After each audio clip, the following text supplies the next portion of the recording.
Welcome to All Things Geekery, where we chat about those random topics like gaming, tech, and sci-fi and lore, and all the randomness in between. I'm Iogro. And I'm Victus, and it's time for a little geeky chat.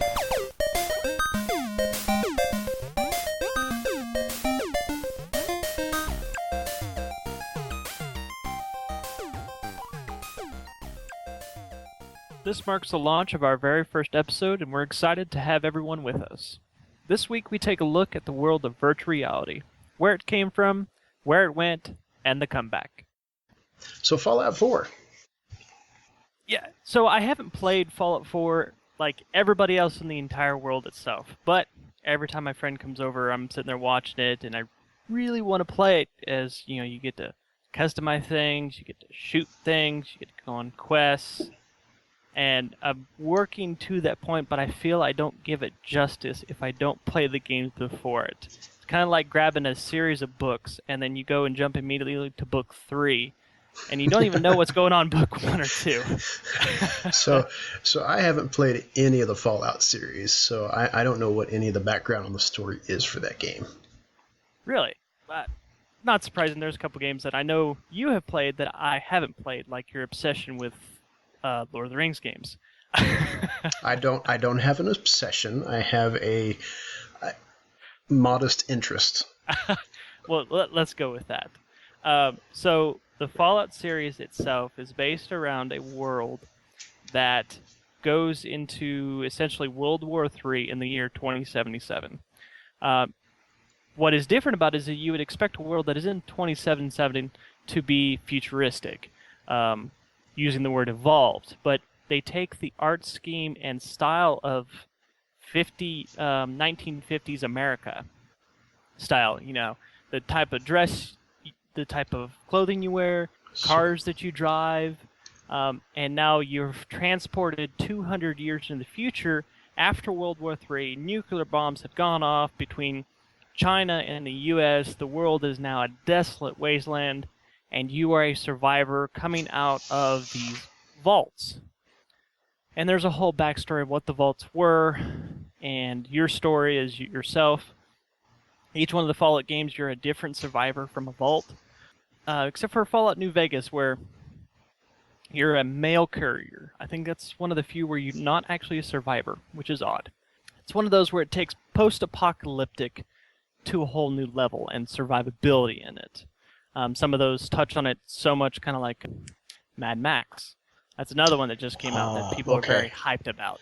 Yes, so I have played a little bit of Mad Max, so I kind of understand, you know, the hype and everything that goes along with it. Yeah, and just the Fallout series has a huge cult following. It is. It's a massive cult following, and like you said, I mean, everybody in playing this game right now. Right, except for me, as I have quite the bucket list of games that I'm currently working through. Right. Being that I have a Wii U, two things that Nintendo has recently added is a couple of their major games for the Wii U onto the Nintendo Select. Did you just say Nintendo? Nintendo. Yes. They're still a company? They are. Kind of sit in the background, kind of going, "Hey, I'm here. I'm here, guys." They're purely surviving on the nostalgia. Spoiler alert of people, and because of that, that's where they sucked me in. All the games that I have are purely from a nostalgia standpoint. All the Zelda games to all the Mario games, Donkey Kong, which is one I just recently acquired. So super excited to play those. Haven't even broken the case yet, so still get to smell that new game smell. I'm looking forward to it. Very cool. Well, you've been on my Destiny kick for these past about week and a half or so. That's been my latest gaming adventure. Yeah, a little slow to the whole gaming arena there. Yeah, you know, it's only like 2 years ago, so shut your face. Well, honestly, you entering back into it has allowed me to start playing it again, as I've kind of hit a dead, a brick wall. So here's why I didn't grab the game. I played the beta, and I don't know if it was because the games I was playing, just the frame of mood that I was in when I played it. I don't know. I gave the game an awful review. I mean, I wrote up dirty, nasty gram and stuck it out on my website 2 years ago, basically, when the thing first came out.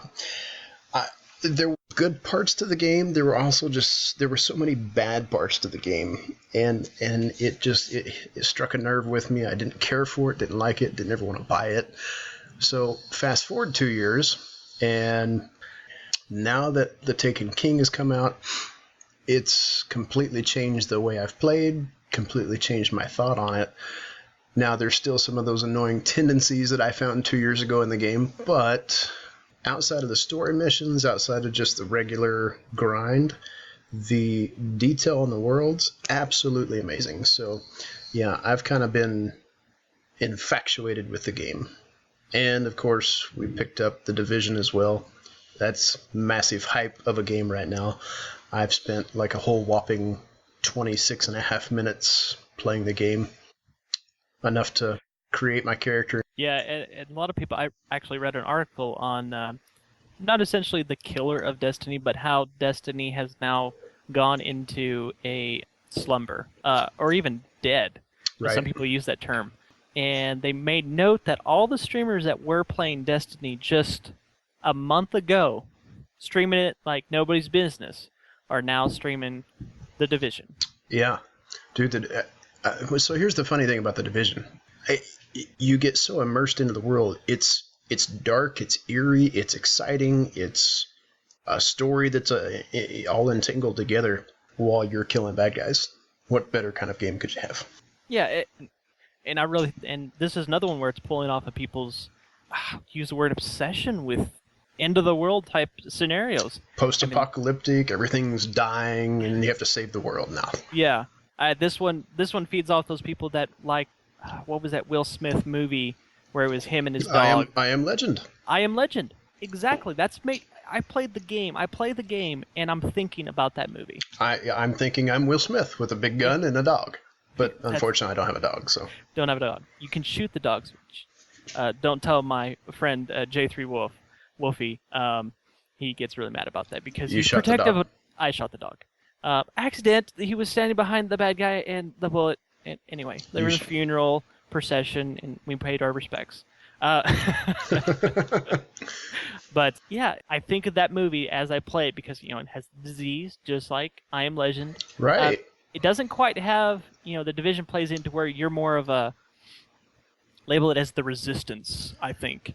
It doesn't tell you how the rest of the world is. You can assume it's spread beyond the ground zero that is Manhattan. As far as I played, which I'm now level 7, I haven't done a whole lot of quests. They haven't made mention that it's spread beyond it. For all intents and purposes, if you just go with what they said, it's only contained to Manhattan. You're just trying to get Manhattan back. Right, which, yeah. If that's the case, that's pretty boring. You don't have a lot of expandability. But if it's the entire world, wow, cool. Yeah. But anyways, they got a lot of room to work on the game, and it could become very huge. It's already big, but so our topic talking about virtual reality, I think both of those games play into a passion of ours. The gaming industry was huge in virtual reality. Just a couple of small worlds. You've got something that's very futuristic in Destiny, and then you got something that's a little more based home out of The Division. Yeah, I mean, it gives you that immersion like a VR experience would. You just don't have this gigantic stormtrooper helmet on your face. Yeah, we've moved past that technology. It's shrunk down a little bit. Now we just have things we put on our face, whether you're talking about the different current ones or some of the old prototypes. But I think it's the biggest draw that people have is the alternate reality of games that put you in your own world where they use Earth and not some other place or a completely alternate Earth. It's one that could very well happen here. Now. Right. Yeah, absolutely it could. Going into our main topic, virtual reality, I looked up the definition of each one of those. And virtual means like an item, but not, in its simplest terms. It is close to, but not. So, is that the Webster dictionaries? That is a Reader's Digest of the Webster. First, you have reality, which is what is. So that's where you get virtual reality. And according to our thought process that we have now today, we think virtual reality, and you think, boom, holodeck, you think the current devices that are out, which I won't spoil that for your part of the topic there. Yeah, don't be cutting into my episode. Come on now. But that's, people think about it that way, where it's really, it encompasses a lot more if you take it at the terminology that it is. It takes in pictures by themselves. They are a like reality, or anything that would be involved in that, where you're making something like reality, but it's not. So, I guess with that, we'll start off with the history of virtual reality, and then we'll segue into your current. What are we looking at today? Doing the research on virtual reality, I was quite shocked at when they officially start mentioning Dude, items. it's so early. I had no idea it was this early of a time frame that they started talking about this stuff. One of the dates I have here is 1838. Before the American Civil War, you have devices like the stereoscope. Scientists found out that you can take two pictures, use the human brain, and combine them, and it creates a 3D image. In 1838, they were able to figure this out, and they had devices to do this. And then it goes from there. And we complain about iPhones. And we complain about iPhones. Ugh, first world problems. You go from there, and you work your way up to the Viewmaster. I think, at least I had a lot of experience because my grandma had one of these. They were the little plastic devices that had the little pull stick on the side. Yeah, the little clicky thing. Yeah, clicky thing. It has the disc in it. Yeah. Yeah, that's a virtual reality device. First one that appeared on the screen, 1938 for the Viewmaster. I had to point that one out because that was one of my favorite things to look at. Wait, 1938? 1939, excuse me. Wow. 1939. 1938 is another one. So I'm thinking like, clicky thing on the side is like an 80s toy that we used to buy, as kids. I mean, I was born in 1981. I remember having these things growing up as a kid. I didn't realize they were first talked about in 1938, 39. Yeah, well, it wasn't quite the plastic ones that we used. It was more of a wooden one that you put these black and white pictures in. What, no plastic clicky button in 1938? No, apparently not. But you move from that to the opposite side, to the theater realm, which is in the 1938. You have the first published mention of virtual reality. It was by a French poet by Anton Artaud. He viewed theater quite a bit, and he coined the phrase, I won't even try to attempt to say it in French. Tried it, couldn't. The reality virtual is how it comes out in French. It comes from his essay, The Theater and Its Double, which, according to multiple sources, is the very first public mention and use of the term virtual reality as we use it in the English. Now, when we say theaters, I mean, we're talking like live stage theater, or are we talking go in and watch a screen of some type of black and white? This is the on stage.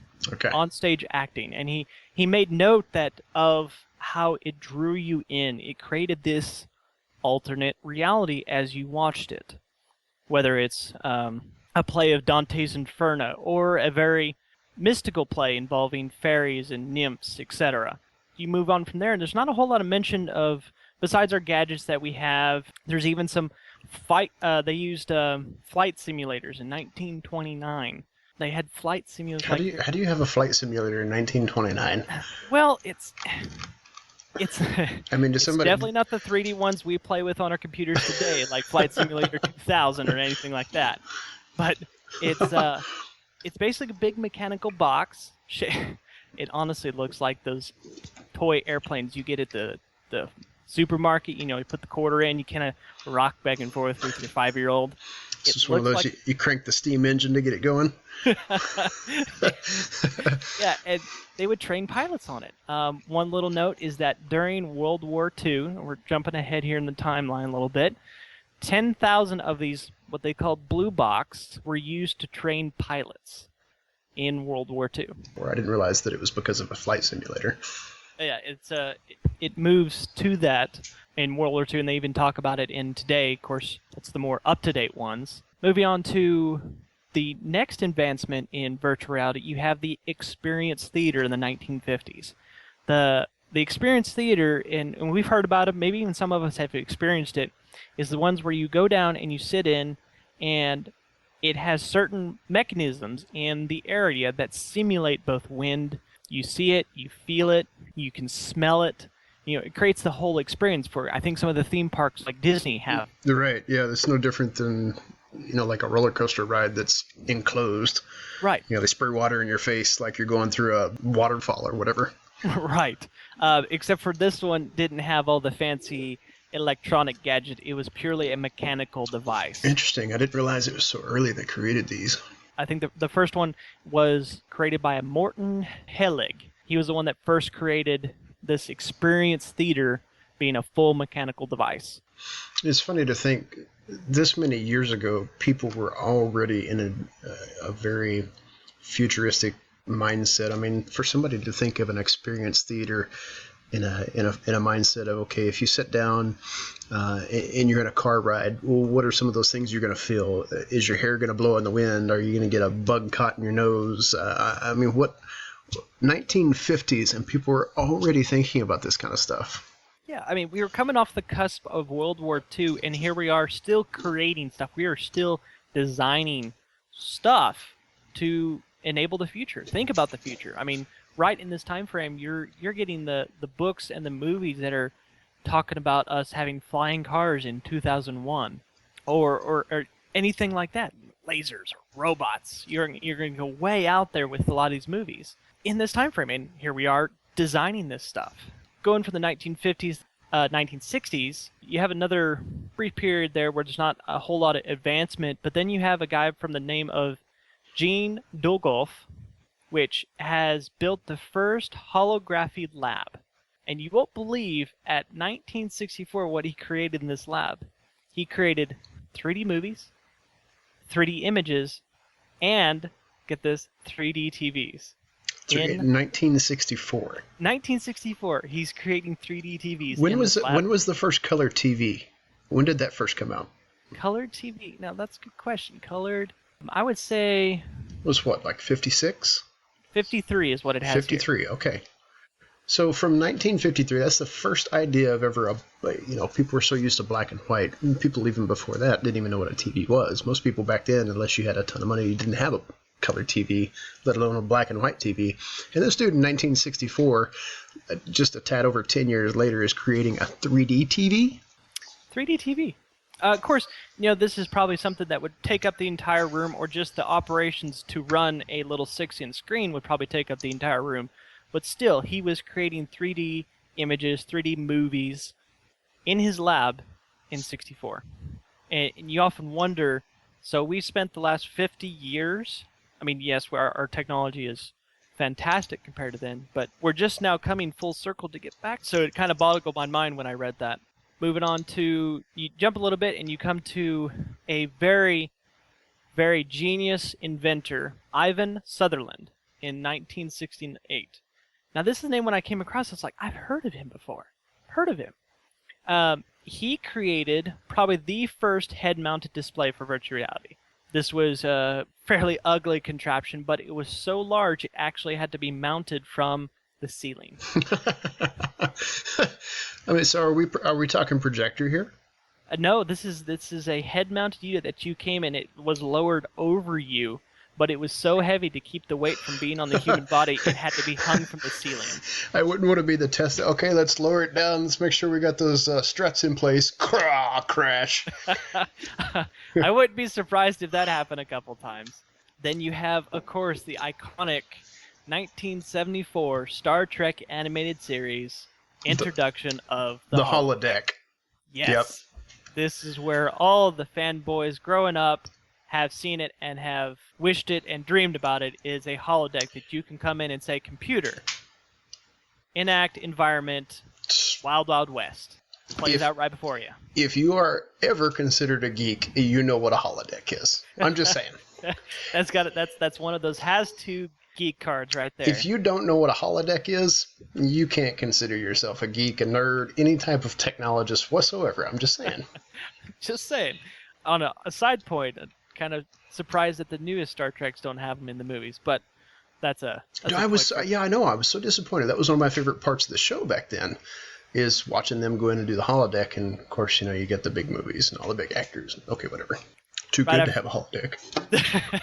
Is it too good? That's all it was. I think they instead opted for some lens flare. Ooh, might draw some criticism there. 1977, little thing came out, Aspen Movie Map, virtual tour of Aspen, Colorado, and it was recorded by mounting a camera on top of a car that took 16 millimeter pictures every 10 feet. So it's the first Google car.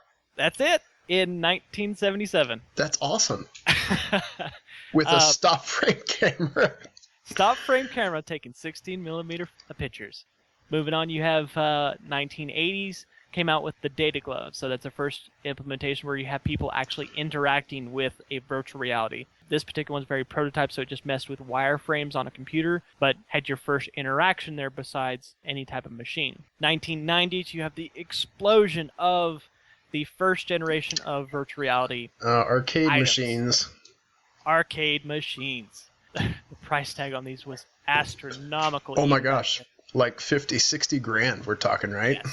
Yes. Some in pod sets even mounting up to $73,000 for a pod set of these first generation arcade machines. And albeit they look really cool, but wow. Just wow. I never had the chance to use one, but I did actually get to see one. Looking at the tech that was back then, you're like, oh my God, this is such an amazing piece of technology. But then you look at an Xbox that's the size of a lunch pail, basically, and all the information that's processed through this machine. It goes with the shrinking of the microchip. And that always remember that a saying that I always say is, our cell phones have more processing power than NASA when we sent astronauts to the moon. But now we throw birds at pigs. I always say that and people get a laugh out of it. But yeah, we have the introduction, 1991. This one is probably the coolest one I've come across, is the Sega VR. Oh, was this their big helmet? What is it? It wasn't exactly helmet. Honestly, if you take the now I'm pulling it from the present here, Project Morpheus, the Sony VR, and you add red to it and black, that's what it looked like. Okay.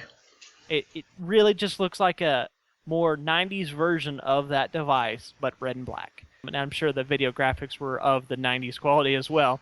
But it attached to the Sega Mega Drive. The what? I know. Mega Drive, what is that? Did you just say Megatron? Hence why nobody knows about it. I mean, I've spent a lot of time in old school consoles, and I've never heard of the Mega Drive. It was a console that didn't last for very long. It was one of Sega's multiple attempts to establish dominance or even establish a foothold in the console market, but this was a time when it was recovering from the 80s crash of the video game market, and it wasn't doing well. Wow, yeah, I've never even heard of that. Tech was really cool. Console didn't do so well. Going from there, you have the actual release of the Sega VR in 94, so 3-year pan where they announced it and then they released it. Sounds like some bad video game release. 92, Computer Gaming World predicts affordable virtual reality by 1994. Yeah, that didn't happen. It didn't happen. And 94 was about the crash. Yeah, it was. You reach 94 and you have the introduction of 95, which is Nintendo's Virtual Boy, which is this tri-mounted head unit that you stuck your face on. By itself was really cool. It had some neat technologies on it, but unintentionally they ended up fighting and competing against their own Nintendo Game Boy, which was released about the same time. Because they were trying to make it portable. Well, they'd already had a portable device. So that it fell out and became just kind of this cult item that people just know about. Then you go in and you move right into the crash, which was brought on about the introduction of the internet. The interwebs. The interwebs, yes. And that's where we move into now the 90s and the current. So this is definitely going to have to be a topic that we touch on again later on. Yeah. All right, so yeah, like you said, the continuation, just moving from looking at 1994-ish to 1995, bringing the interweb in. So did it completely kill everything that virtual reality was about to do? It had a very large hand, I think, but I don't think it was the ultimate killer.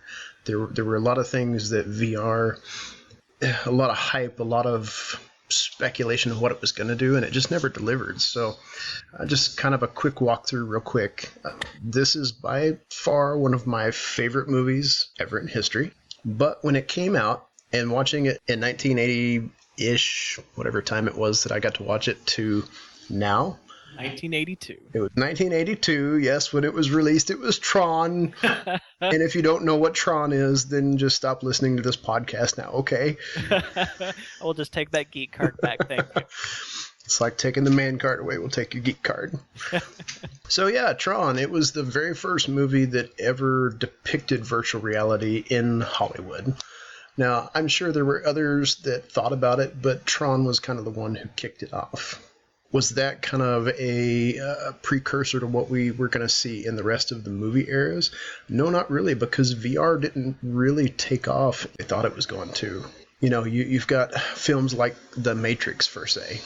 Was it virtual reality? No, but the technology they used to do the filming of it had some VR tech because of the way that they did their cameras and the green screens. It allowed them to make a movie that had some virtual reality tendencies. And of course, it was based on a guy who could travel back and forth between computer world and real world. That was probably right up there with the holodeck in the culture that was built behind it, because you had Tron, this guy that pretty well lived in a virtual reality world, and it wasn't one that existed inside reality. It was its own separate entity. It was, yeah. It was completely separate. There was no connection. Yeah, it was a very cool storyline. From a virtual reality standpoint, though, was it technology like what all the companies had been promising? This, hey, I'm going to stick this helmet on and it's going to immerse me into this world, and when I walk, I'm going to see this entire. No, it wasn't. It was a very creative way to present virtual reality and kind of depict what it should have been or what somebody thought it was going to be. But it didn't have any of the technology that they had been talking about up to that time. And that's only 1982. I mean, we haven't even really talked about up into, like you said, 1994, 1995-ish. When the internet really hit the big boom, it was the first era of the digital age at our fingertips. We could do anything we wanted. And from the get-go, the internet promised and was able to deliver a lot more than what the VR technology ever was because of the time frame. Virtual reality was way ahead of its time. And I don't think until now we've had the microchip and the processing power to be able to do what those companies 20, 30, 40, and 50 years ago said that we were going to be able to do. I believe it's because of our Star Trek TV shows and our movies like Tron that showed us what virtual reality could be. Oh, absolutely. Either now or in the future. And technology just wasn't allow companies to match that expectation. I think one of the coolest things to look at, so you look at the crumble of what happened to virtual reality. Why did it crumble? Well, we talked about a couple of things earlier, one being the price of it. The tech back then to create some of the stuff that you had, it was just too blasted expensive. Your everyday Joe Schmo couldn't afford, like you said, a $75,000 unit to stick in his house. It was for the very lavish and niche lifestyle of people that could really afford that kind of stuff. Even the headsets that came out back, say, late 80s, were still very expensive, even from companies like Sony and Nintendo. I never had the Virtual Boy from Nintendo, but it was a very expensive unit when it first came out. Yes, it was. The headsets that they made, it looked like something straight out of the science fiction movies back then. And was it cool? Yeah, absolutely was. I remember being a boy going, dang, I wish I could have one of these. But here's the funny thing too, is however kind of cool looking they were, in all reality, that technology that we had back then to be able to process the graphics, I mean, we're looking at a resolution of 250 by like 12. It was this itty bitty tiny little screen, and at the time that was great tech. I mean, it was cool graphics. It was neat stuff to look at, but compared to what we have now, it doesn't even hold a candlelight. I mean, I think our cheapest, nastiest resolution you can find is 640 by 480, Yeah. and that's twice over whatever a VR unit back in the 80s would have been. So I think their highest headset resolution that was created was, I think it was the Sony headset that came out. It was 263 by 240, and that was like max resolution ever. Now going back and looking at that, it's like, blah, why did I ever think this was cool? Those are a couple reasons I think the VR tech failed back in the 90s. One, it's way too expensive.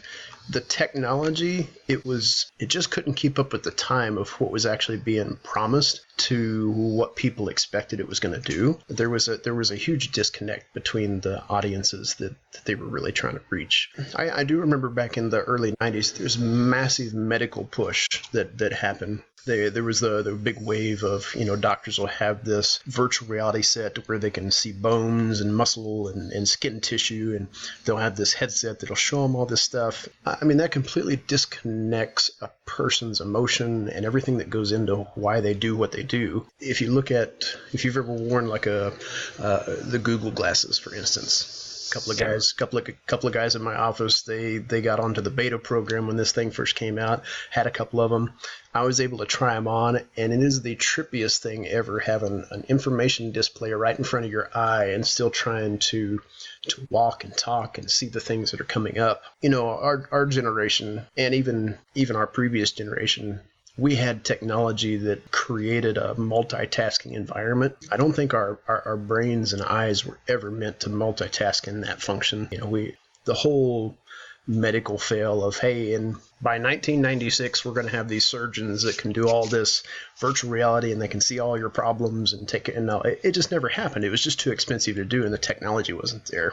It goes back to those movies where they were showing off robots by year 2001 and flying cars, and they were expecting the speed of growth to just continue, or even they were outproducing the expectations of the exponential growth of the circuits and not seeing actual realistic terms. Right.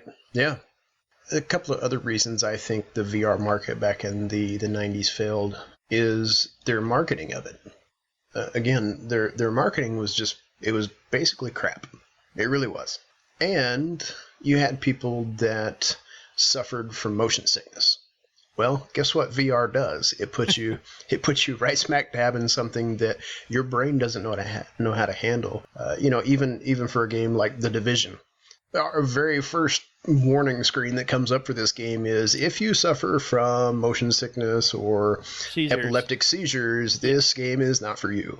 Well, guess what? You stuck a cyber helmet on and, you got somebody flopping on the ground. A massive crash back in the 90s. The internet exploded. It gave us our fingertips right at whatever we wanted to search for. Though it was dial-up, it was still there. The creation of email, the creation of, I don't have to write a letter and wait for it to be mailed across the world and take 5, 10, 15 days. I can send an email and it's instantly there.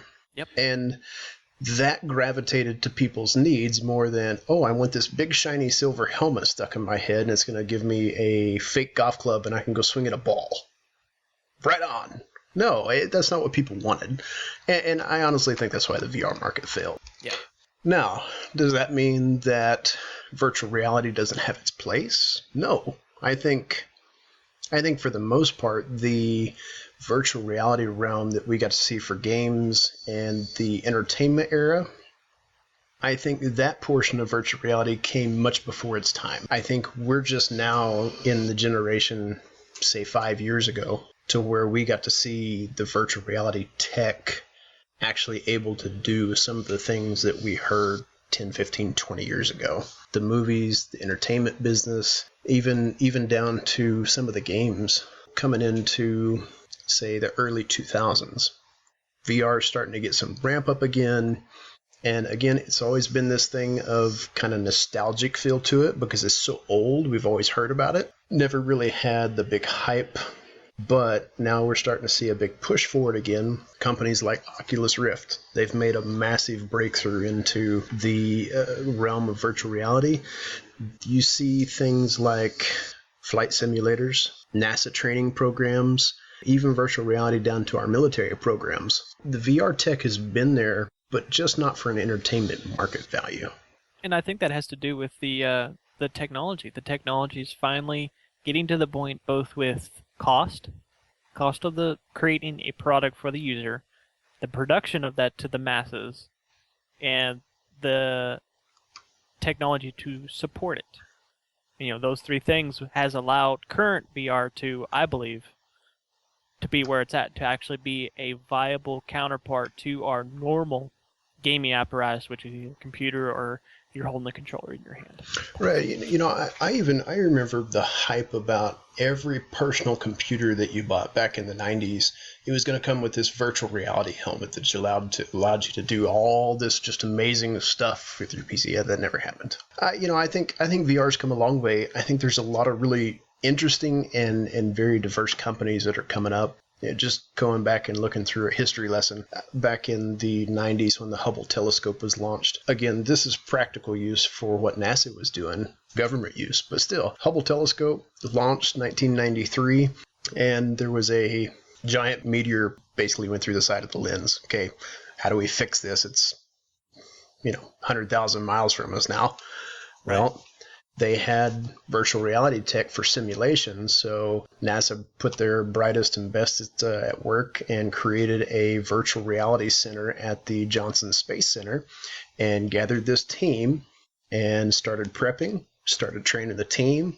This is what the Hubble telescope looks like. Here's where it's damaged. They did this whole 3D model. And again, we're talking 90s, so you can kind of guess what the graphics would have looked like, but it became a very successful mission later on. They were able to actually launch the team. They were able to fix the telescope. A very expensive mission, but still, they were able to train here on Earth instead of just blindly going out into space and not having that upfront training. So I think virtual reality has always had its place, just for the entertainment and kind of pleasure factor of it. It was in its wrong era. It's cool how we're able to see it applied. I mean, we focus on the gaming realm, but applied to the training aspect. This tags along with your comment about doctors. They were promising that doctors were able to do this, doctors able to do this. We still haven't got there yet, but it's getting really, really close. The repair apparatus going off at NASA, we have the Curiosity rover that is currently on Mars right now, running around up there. They have a simulator that before they send a code to it, which takes, I think it's 8 hours to get there and back, or get a response, they have a simulator that they run the code through, test it, like the robot was actually here on Earth. Yeah, the technology has come so long as far as to what it used to be till now.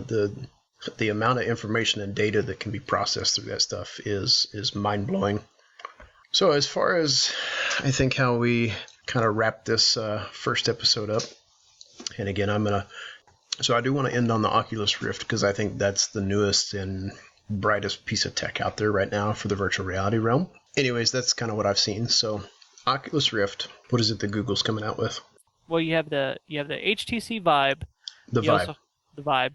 Then you have the also Project Morpheus, which I was reading some articles on it, and Sony's actually getting really smart about it. Yeah. To fight with the Kinect, Sony released those sticks that you had in the camera where you could interact. Well, they're combining that with the headset to play more along with what the Oculus Rift has, which is devices you put in either hand that have motion control and can judge where your hand's at a lot better. Right. And they're incorporating already had peripheral into their new device. So I was like, good on you, Sony. So fast forward from the 90s till early 2000s and even into... fast forward to, say, 2008, 2009, even 2010. So this company called Oculus Rift comes out, right? Mm-hmm. And it's from this no name, never heard of him, and he decides to do a Kickstarter event for his piece of tech. And it becomes this massive rave, and the dude ends up raising like $2.8 million for this whole idea of a gaming headset that would allow you to know where your hands are, but still be able to wear a headset. And as you move your head and as you move your body, the interior of the virtual reality world moves with you. So needless to say, with the gaming sensations that we have nowadays, the technology that we have, it made a big hit. And as of early last year, I want to say January of 2015, Facebook got a hold of this young man and actually bought his company Oculus Rift for something ridiculous like $2 billion. Yeah, that was ridiculous for this guy's. I don't think he was even in his 20s or maybe early 20s, and $2 billion for his company. I think, yeah, maybe 20 years old. Instant billionaire, right? Yeah. So now fast forward just a year later, and we're looking Oculus Rift for actual people using it for gaming. And I won't lie, it's a really cool looking system, but it's blasted expensive. So again, we come back to the whole price. Now, we've got other tech out there that's expensive as well. You know, you're looking $300, $400-$500 for your Xbox Ones, your PlayStation 4s. You look at all the gadgets that go with them as well. You're still looking at a pretty comparable price as to what Oculus is out on the market for right now.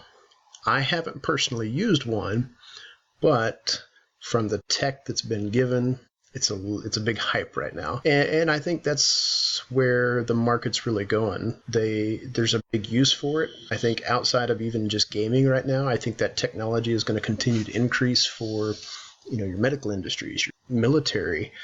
You go down to any type of government training facility. I think that's going to start to be incorporated in those. So, you know, look at the HTC Vive. Again, another space age looking helmet. The thing that I like about the Vive, haven't used them, but from doing some studies, the Vive actually comes with 2 little handheld lightsaber units, multiple buttons, but again, they allow the system to know where your hands are, so you can control things inside that virtual reality environment and still be immersed in that world. It's pretty cool. That's the device. I had got it mixed up. It was the Vive that has the 2 devices in each hand, not the Rift. Yeah. The Rift just has the big apparatus that sticks on your face. That's it. And then the cool thing about these units like the Oculus Rift, HTC Vive, and even the Morpheus, they've all kind of partnered with the whole Steam-powered engine, and Steam has made this whole VR market available as well. So once these gamers and people start buying these products, they can actually link this up to Steam and start buying these games off of Steam's VR market, and they link right with the systems. Again, back to that whole cloud computing technology move and where we're going in the new age. It'll be interesting to see if it actually takes off, as we're just seeing the release of them this year and into next year. We're just seeing them release, just see them hit the market. One note that I like to bring up is Samsung has gone interesting with it.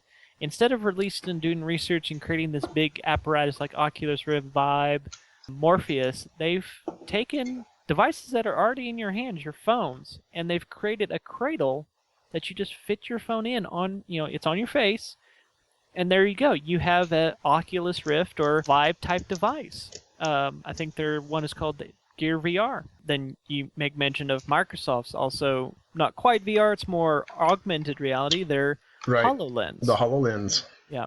So it's another one of those battles that see what wins out. Are people going for a different reality, or would they like to play something on their table that they see right before them? Yeah. It'll be interesting to see. Yeah, I think, like you said, there's a couple of different ways the tech could go. Again, I think they're really trying to hit the gaming crowd right now. Gamers, in the market, they're huge. It's a massive crowd to go hit. And I think it's smart for the companies to pursue it. Companies like Sony, companies like Xbox, PlayStation, they've done a great job with marketing their units that they currently have. I think this is going to be a great addition for it. And I think even past that, for instance, go into the car market. When developers are working on a new design for a car, think about, and I can't remember the name of the movie, It's a Tom Cruise movie, but he's looking at this 3D screen and he's able to pick and pull things from multiple screens and add it into this image. And, take Jarvis, for instance, when Iron Man is working on computer parts and he's able to blow things up in this reality realm and he's able to see it right in front of him. Mm-hmm. So imagine having one of these Oculus Rift devices in a realm like that. It gets transferred into, say, a corporate world, and now you're able to build these products in a 3D model without having to spend tech and money on actual physical materials. People can see dimensions, they can see sizes, they can see colors, all in a 3D realm, and they can make mention of, I like this, I don't like that, we need to change this, and they can do it right there in just this 3D techie realm. I can just see it now. Walk into a corporate office, everybody else at the table is wearing a device on their head looking at this diagram of some really cool apparatus before him, and the guy that just entered the room is looking at a very blank table, wondering what's going on. The meeting room dings. Yep. Well, that about covers it for the virtual reality. Our opinions on what we think is going to happen. Well, we don't know what's going to happen. We don't know what's going to happen. Let a year run through and let's see if it holds on. Well, I think it's time to conclude the show. I think so. I'd like to reach out and thank you all that are currently dropping in and listening. This will be posted on YouTube and on our website, allthingsgeekery.com. If you have a comment, even a comment what you guys would like to see on the next episode, drop us a comment. We'll even give a shout out to some of our favorite comments or people that leave posts in there. Absolutely. Yeah, guys, thanks so much for listening. Give us a little grace period, too, because this is our first go and run at the podcast. We really do hope that you guys enjoyed this. Give us a thumbs up, give us a like, give us a comment and some feedback of what you guys think. And we hope to see you on the next episode. This will be a monthly release, so continue to look for us, and we will see you guys next episode. Sneak peek at next episode, nostalgia. Does it distort our memory or the quality of games we used to play?